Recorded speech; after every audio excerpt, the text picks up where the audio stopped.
Colegas. Colleagues, please. All right.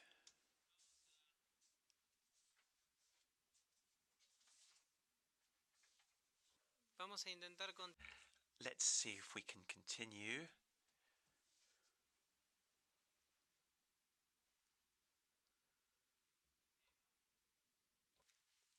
Le voy a dar la palabra. And I would like to give the floor to the rapporteurs to give them the chance to react to the general statements that have been made on paragraph 11. This, of course, also relates to paragraph 10. Sir Nigel, you have the floor first, Sir Nigel. Thank you, sir. I had understood that you wanted us to talk about paragraph 11 before paragraph 10, and therefore I'm not sure we've had a proper discussion of the need for, or otherwise, paragraph 10.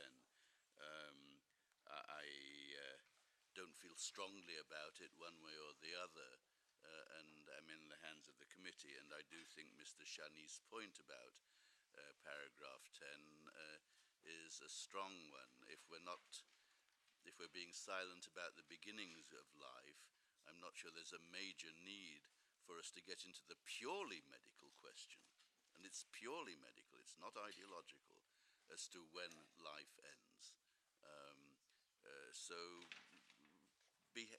But I think colleagues need to be invited to focus on paragraph 10 before I feel, at any rate, comfortable in suggesting whether we keep it or amend it or drop it. So, certainly I have no particular commitment one way or the other. As regards paragraph 11, the centre of gravity seems to be that it should be kept, and the basic idea should be kept. The interplay between the need to preserve life in respect of Article 6 and the right and the obligation not to subject somebody to cruel, inhuman, or degrading treatment or punishment, Article 7, and I particularly appreciated Ms. Cleveland's point about specifically referring to Article 7. I would certainly plan to take that on board, and that may also have an effect, back to another discussion, on location as well, especially if we decide to remove paragraph 10, and 8 is already, 9 has been dropped, and 8 is already being moved elsewhere. So it may well be that this one should be moved elsewhere, again, perhaps to the end, where we talk about relationship between rights.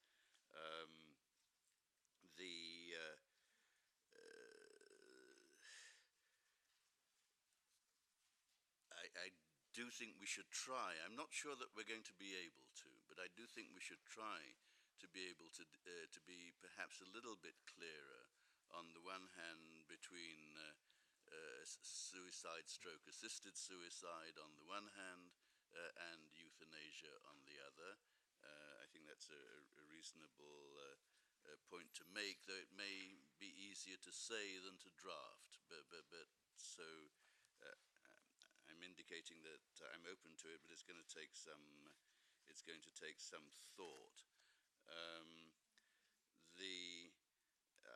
I take the point from a couple of colleagues, Mr. de Froville, Mr. Politi, that at least as currently worded, the reference to a temporary crisis that hinders ability to make rational decisions with long-term implications may not be apt, but I find offensive the idea that it's offensive. The point is to recognize that some people may be in need of help to live rather than help to die. And so I think, and that is we are dealing with Article 6 and the obligation on the state to protect and preserve life. As I say, the wording may change, but I think the basic idea would be appropriate to retain. And I think those are the main points that I have retained at this stage. And if I've overlooked an issue of importance, I do apologize. Yes, I think we also I clearly need to get the language about vulnerable groups straight. Certainly don't want to lead to the first impression that Mr. Sital Singh got there, that a whole bunch of people going to walk over a cliff together.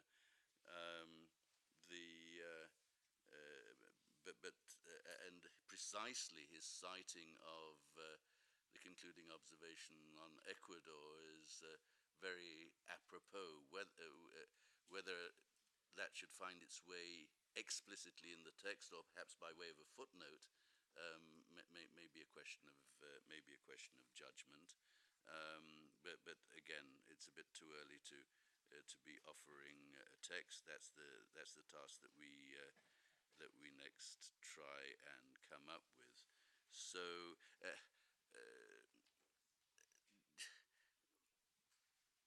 on maybe the hardest point, which is in many ways the one closest to my heart personally, that is the point made by Mr. Benachur of starting with the autonomy of the individual.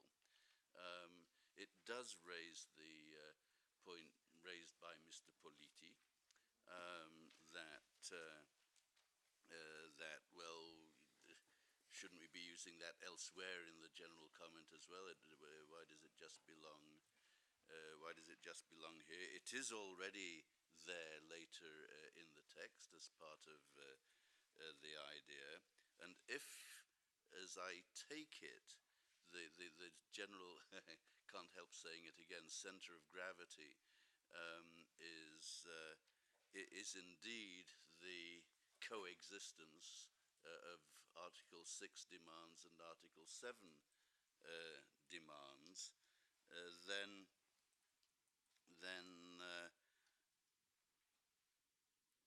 that perhaps is where the thrust has to be, and maybe leading with that thrust, rather than using the philosophical concepts of autonomy as a starting point, or even the philosophical concept of human dignity as the starting point, even though it's in our preamble and in Article 10 relating to detention. But again, the language is in there, it has to be in there, but I'm not sure that it has to be the starting point. On the other hand, I take Mr. Benachur's point that it shouldn't sound like a throwaway idea, which perhaps, at any rate in translation, it may have done by starting with the word whilst. It's more important than a whilst. And so a little bit of redrafting there would probably be helpful too. So that is about all I have. I'm probably missed some stuff, and if I have, I apologize to colleagues. I'm hoping that Mr. Shani will have some stuff to sweep up after me with. Thank you very much for the floor, sir.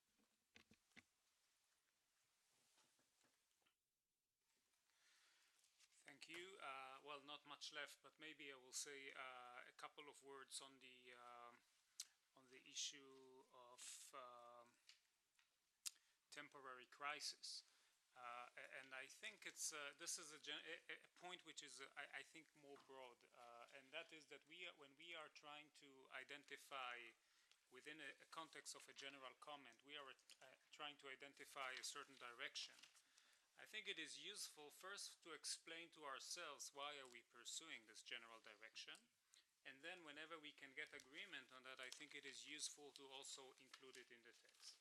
And here, while we are saying autonomy is important, Immediately, we then move to the obligation on states to prevent suicides, to prevent, in a way, decisions by individuals to take their lives. And I associate myself completely with the point made by Sir Nigel, that rights are for the individuals to apply. So I think we need to come with a certain explanation as to why we are requiring states to interfere with the personal autonomy. And I think temporary crisis is a central explanation. We think that the problems that lead individuals to want to throw their lives away, I think that these situations can be addressed. They can be helped. And therefore, because we have this assumption, we encourage states to override, in a way, the decision of the individuals. But if we take out this justification, then we are, in a way, undermining the concept that rights are there to be exercised by the right holders and not to be determined by the states. And this is very risky. So we will consider some formulations, but I think it is important that we not just issue orders for states. You have to do this, you have to do that, without actually explaining the reason and sometimes the philosophical position which underlies our view. So if we cite personal autonomy, we need to explain why we are limiting personal autonomy. And I think with respect to the second part of this paragraph, I think the comment made that we could explicitly refer to Article 7, I think, is a good comment, because this actually makes a lot of sense why, under these circumstances, we are creating an exception to the exception.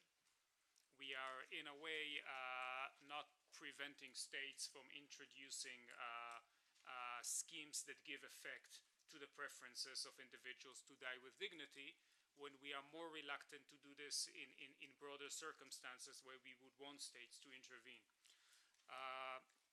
Just one final point, which there was this allusion to firearms, and I think this is I think this is a good point that had been raised, that although this is one of the only three cases in which the committee has dealt with this issue, and this will take away 33% of our case law on this specific issue, on our concluding observations on this specific issue, but maybe it raises more problems than it actually solves. So I think I will stop now, and maybe, Chair, if we can invite members to, if they want to comment or if they want to raise any issue with regard to paragraph 10, I think this would be beneficial, and if not, we are ready to proceed to paragraph 12. Thank you.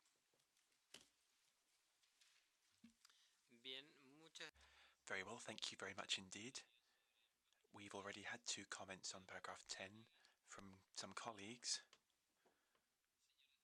Mr. de Frueville, are you seeking the floor? Oui, merci, Monsieur le Président. Yes, thank you.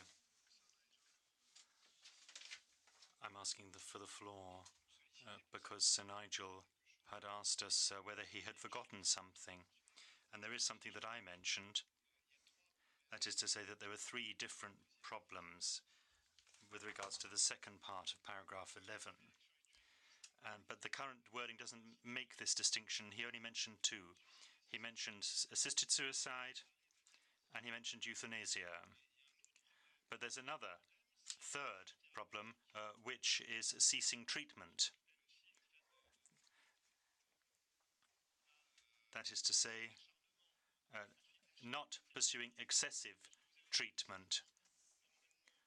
When you have someone who would die normally, but you maintain them alive artificially, the idea is not to pursue the treatment in order to prolong their life. And this is like, as in the Lambert case, it's very different, and very different from the other. But the current wording mixes up these 3 matters, because, for instance, mention is made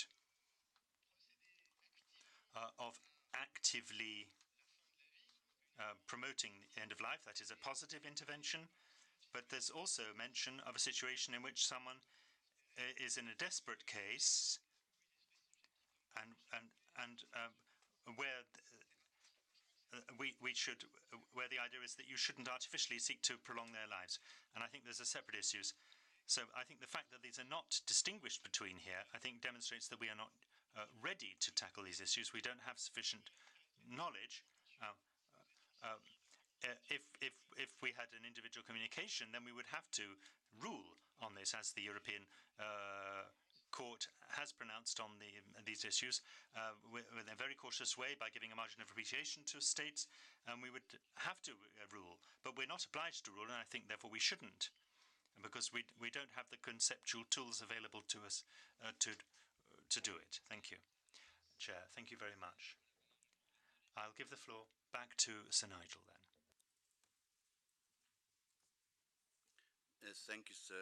I'm grateful for the point, but I'm not sure I'm capable of implementing it.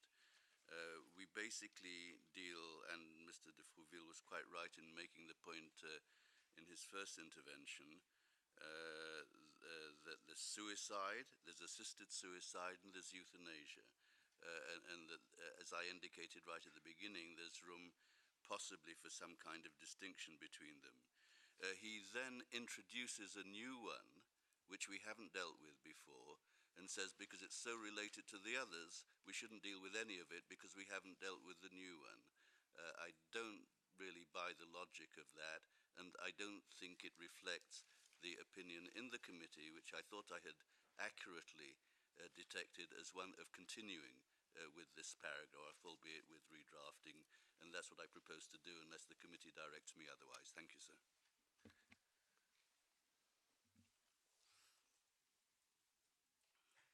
Gracias. Thank you very much. Mr. Shani, please. Thank you. I just want to draw the attention of Mr. de Frouville to the choice of words in this key sentence on euthanasia. Treatment designed to facilitate the termination of life is particularly open-ended in order to cover both active treatment but also negative treatment, namely the discontinuation of an existing treatment, but also in those countries where this is possible, also active treatment designed to facilitate the termination of life. Of course, we can discuss the specific choice of word, but the intent of the drafters here of this draft was to capture both active and passive termination of life. Thank you. Bien. Right. My understanding is that colleagues will come with a text to take into account these considerations. Is that correct? So, are you asking for the floor, Mr. Benachou? Thank you, Chairman. I just wanted to say this. Mr. de Frouville is right. There is a difference between assisted suicide, euthanasia, and artificial prolongation of life. But I think that in the current wording of para 11, the central problem is specifically that of people who wish to die with dignity. And let me read out the sentence as I find it in paragraph 11. This is related to people who experience intolerable pain and suffering and who wish to die with dignity. That is to say, these people have a wish which they can express. That is to say, that they are still, the consciousness is still there. They are capable of discernment. This is not the case when you're talking about the artificial prolongation of life, because that is a matter that affects people who are usually unconscious and not able to express themselves. And therefore it is up to the family or to the doctors to decide. Here, the situation is very different. And I consider that paragraph 11 essentially focuses on people who wish to die with dignity and it's not to deal with the other cases. So we're talking about people who are already conscious and are in full possession of their faculties and who wish to transmit a message to someone to say, please let me die quietly. Thank you. Thank you, Chairman. Thank you very much. Well, I think that's how we will proceed. We're not going to keep talking about this paragraph. The rapporteurs will come back with a paragraph that takes account of comments that have been made and in the way in which they have indicated. And then we will come back to this paragraph in a subsequent meeting. So let us now move on to paragraph 12, and I give the floor back to our rapporteurs. Thank you. Thank you, Chair.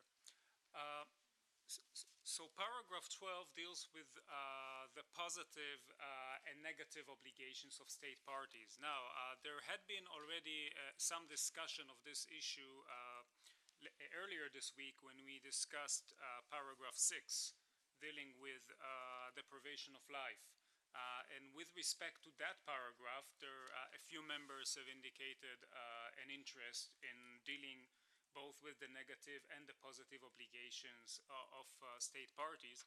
And one option that we will be pursuing when preparing new formulations for the committee to discuss on Tuesday would be actually to consolidate paragraph 6 and paragraph 12, or at least to attach them one to another, so that the concept of deprivation of life, which is more factual, will be complemented with the concept of the duties, the positive and negative obligations of the state party to refrain from acts which bring about deprivation of life and to protect individuals from deprivations of life which are being brought about by other actors.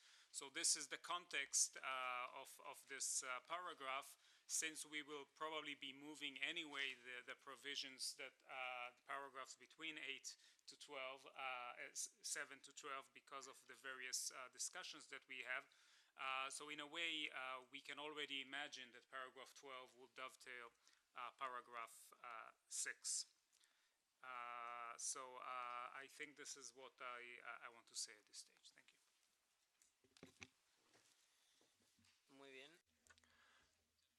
Fine, so we'll hear from colleagues. The first speaker is Mr. Rodriguez Ricia. Yo entiendo este párrafo. I read this paragraph as actions, emissions or actions by agents of the state. That's quite a general opening idea, and I don't know if that is where this ought to be included, or rather if it ought to be in paragraph 4, that we need to make a reference very clearly to the fact that states' responsibility emerges from both acts and omissions under the responsibility of the state. That's one consideration. But when I read the examples, I'm a little concerned, and I would delete them, because what this paragraph is really about is stating that any activity by the state, by any agent, the police, for example, or military operations, I think we need to expand that further to any state agents. In other words, any illicit activities that may lead to the deprivation of life need to be planned. So might I propose that we could perhaps move the first sentence into paragraph 4, the essential duty of the state to protect life, and that we clarify that any act of the state of any type at the hands of any authority, or if you do wish to be specific, say police or military, that are legal, says the interpreter, legal do need to be duly planned. Thank you, says the Chair. Mr. Sital Singh. Thank you, Chairman. First of all, it appears to me that paragraphs 12, 13, 14, 15, 16 are interlinked, or else, well, could also be discussed together, but I know we have to go paragraph by paragraph. But in paragraph 12, fourth line, we do mention military operations during armed conflicts, and I would suggest that these words, military operations during armed conflicts, should be moved further down, and that particular aspect of the duty duty of the state during military operations should be considered below. Now, it appears in this paragraph that when we mention police raids targeting violent criminals, it says state authorities must adequately plan their actions and introduce appropriate safeguards in order to minimize the risk posed to human life. But here we must not forget that these adequate safeguards are usually the criteria of necessity and proportionality. Even when the police are raiding a place and targeting violent criminals, they have to use force where it is necessary, and the force that may be used must be in proportion to the reaction which this may give rise to. So I would suggest that we introduce these notions of necessity and proportionality when we mention this in this is it the second sentence. And as I've suggested that we take the words military operations during armed conflict further down. And then concerning the last sentence, I believe that it is not quite clear to the reader who looks at it the first time what it exactly means. And again, the footnote is very helpful because it refers to the case of Osman and the United Kingdom, a judgment of the European Court of Human Rights. And this is actually referring to a case where the authorities, the police knew that there was a risk to the life of an individual. In this case, it was a student, and it appears that there was a teacher who was infatuated with one of his pupils and who finally attacked the boy and his father. And in such, so when we say in the last part, to protect the right to life of individuals against deprivations caused by persons or entities not acting on behalf of the state, that part is not clear. So we should say more specifically that the state has a duty to take, as mentioned in the judgment, a duty to take operational measures where there is a real and tangible risk emanating from a specific person for the life of another specific person, and the authorities knew of a real and immediate danger to the victim. Well, we would be grateful if the rapporteurs could reformulate this to cater for this type of situation where, and not use the words deprivations caused by persons or entities not acting on behalf of the state, when it means when we are referring to the risk to the life of an individual, where the authorities were aware of this threat and of this imminent danger, then they have a duty to take the operational measures which I've mentioned before. Thank you, Chairman. Muchas gracias. Thank you very much, Mr. Iwasawa. Thank you very much, Mr. Chairperson. I do not intend to come back to the methodology of the general comment, but I think this is the first time, at least in this session, to make this statement in public. I think in the past the committee has not relied upon jurisprudence of the regional jurisprudence of regional mechanism, and drawing analogy from that jurisprudence. I don't mean to be dogmatic. I do not exclude a possibility that we make a statement by analogy. That's the first point. The second point is the second sentence. I agree with Mr. Citizen. I think we can introduce the principle of proportionality here, so I will not repeat the argument. With regard to the third sentence, we're talking about the protection of the right to life of individuals against deprivations caused by persons, private individuals,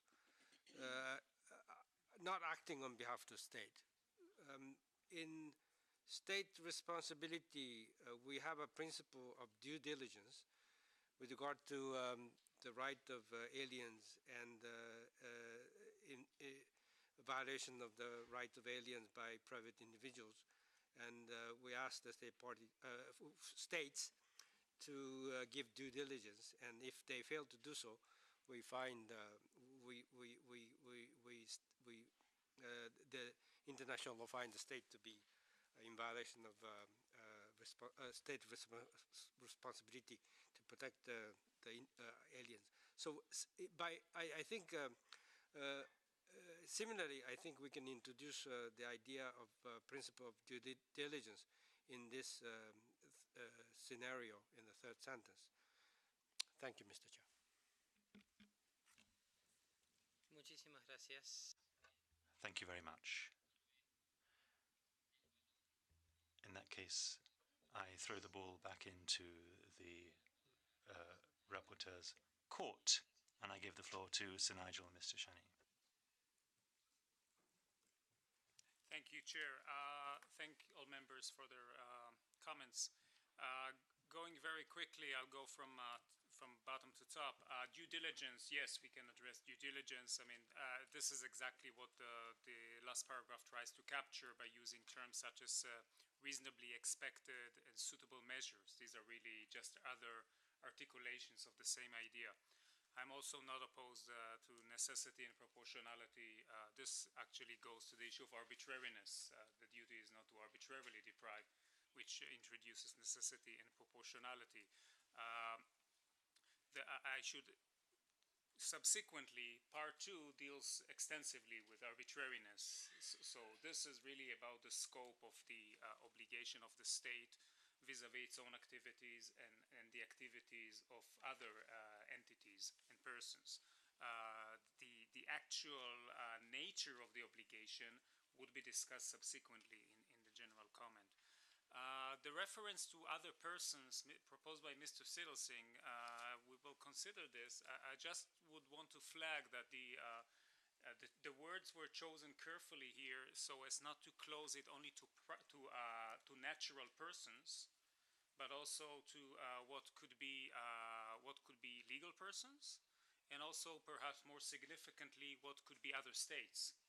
So the obligation of the state is to protect individuals from risks to their lives emanating from other persons and from other entities, which are not, whose activities are not attributable to the state. But I take on the point that this is perhaps could be articulated in clearer fashion. I think the point about military operations is a good one. We are dealing with it subsequently, so it may cause complications, and we should probably lose it from this segment.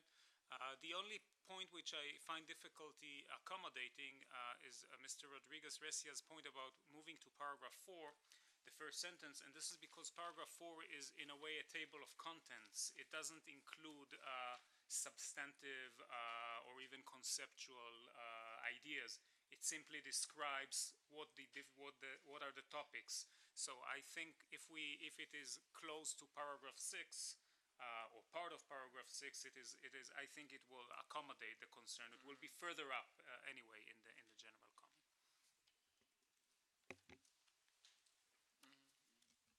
Sir Nigel. Thank you, sir. And I of course, agree with all of that. On the issue of necessity and proportionality, of course, as Mr. Shani indicated, they're brought in extensively in paragraph 19. And I'm not sure, actually, whether Mr. Siddelsing was right talking about the interrelationship between 12 and 16. It's not impossible in my sense to put part 2, the heading part 2 above paragraph 12. But it's something we'll need to talk about amongst ourselves, if only to avoid duplication. So that something like planning, for example, I mean, planning, it seems to me, is not necessarily something we have to insist is upfront, upfront high priority. On the contrary, it's just integral to the notions of necessity and proportionality. But we can. What is helpful, I think, I guess what I'm saying is we need to reserve the right to restructure the paragraph and even possibly split it up into different parts. I take it that there seems to be no disagreement on elements of substance. To the extent that there's a nuance, I have to say I prefer Mr. Iwasawa's point about to follow the language of due diligence, which we use in General Comment 31, rather than the very narrow language proposed by Mr. Sittlesing, operational measures where real and tangible risk and the authorities knew, etc., etc., etc. That may be narrowing state responsibility a little bit too far. We're not in the area of and here is his concern, and it's a concern I've traditionally shared. Our main focus is not horizontal obligations, but it's a function, a focus, and the horizontal obligation maybe goes a little bit further than the extremely narrow point that Mr. Sittlesing rightly interprets the Osman case for. Thank you, sir. Muy bien, Right, thank you very much. Perhaps I could make a brief comment myself. The difficulty is that there are different levels of action on the part of private individuals vis-à-vis the responsibility of the state. The due diligence which is exercised vis-à-vis a group of people is different from the horizontal effect amongst private individuals. And that is fundamental to the jurisprudence, fundamental in the jurisprudence of the European Court of Human Rights. But I think that we've moved forward a long way on the paragraph, and that the rapporteurs have fully reflected progress. We've almost reached 6 o'clock. It's 5 to 6. And I think it wouldn't be a good idea to open the next paragraph for discussion, but let me just raise a couple of small issues. Firstly, we haven't adopted any paragraphs today, but we have made a lot of progress. There's no doubt about that, because we've been dealing with very complex issues, and I think that the rapporteurs have really kept us very closely to the heart of this discussion. The second thing is that my role as chair of the committee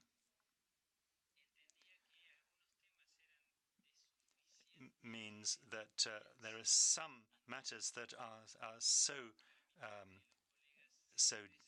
dense, means that I feel as chair I should allow colleagues to express themselves very freely, even if it means raising things that are not strictly related to the covenant and our jurisprudence. And I've taken this attitude in order to take into respect the stances and belief of each and every member. But as of now, I'm going to be much stricter in the use of time, because we can't spend the whole of our lives discussing the right to life. We've got to make rapid progress, and I'm going to be very strict, therefore, from now on. Now, we've taken a lot of time from the interpreters this week, so I think it would be appropriate to stop 5 minutes early today for their benefit. So I'd like to thank you for the absolutely excellent work that we've achieved this week. Thank you very much indeed. I would particularly like to thank the rapporteurs on our general comment for the work which they are pursuing, both Sir Nigel and Mr. Shani. And I wish you a wonderful weekend, all of you. The session stands adjourned.